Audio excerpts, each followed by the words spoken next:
الكابتن محمد صلاح نجم نادي الزمالك ونجم منتخب مصر السابق بيتكلم طبعا عن اللعيبه اللي ما تستحقش انها تكون موجوده جوه نادي الزمالك. خلينا نسمع التصريح الناري ونرجع لبعض مره تانية. الامور كلها تتحسن. هل انت شايف ان في حد حاليا بمنتهى الصراحه يعني في نادي الزمالك لا يليق بمستوى نادي الزمالك انه يكون موجود فيه؟ في كتير والله في كتير. في كتير في الفريق الاول. واعتقد الراجل لما كتب التقرير كان في ناس لازم تمشي، او قال في ناس، او عيروا ناس بالاسم يعني. بص كده، هو عموما الزمالك لسه هيمشي، انا عارف دي يعني. حلو. في معدل للعيب كل سنه، لو ما لعبش اكتر مثلا عندك 30 مباراه، لو ما لعبش 10 اساسي غالبا لازم يمشي. هل تقدر تقول لي اسماء؟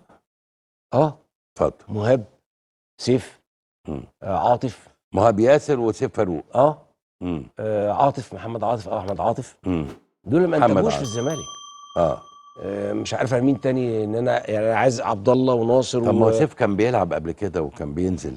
ما هو كان السنه دي ما فيش، او لعب يا دوبك، ما عشان راح بيراميدز وبعد كده من بيراميدز قعد سنه ما بيلعبش في بيراميدز. يعني انا قصدي النادي ما استفادش منه يا كابتن مدحت، يعيره يلعب بس.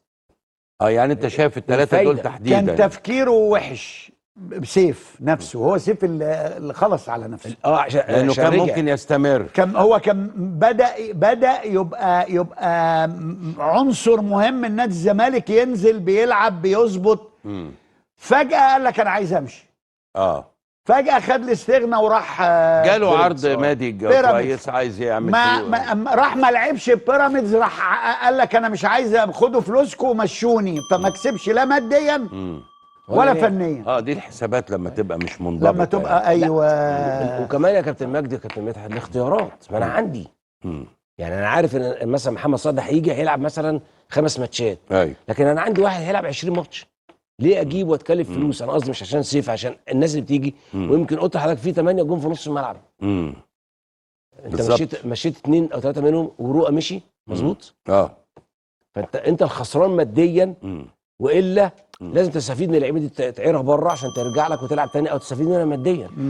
وفقا لمستوى الفرقتين في مباراتي النهارده وامبارح،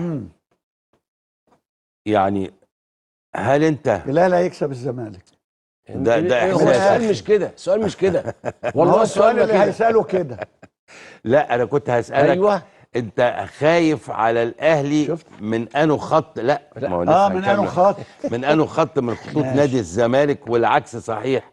هنروح لكابتن صلاح في نفس السؤال. مش خايف من الاهلي ولا خط، مش خايف من ولا حد في الزمالك خالص. هو بس ناحيه اليمين مع عطيه الله لانه لسه مش جاهز.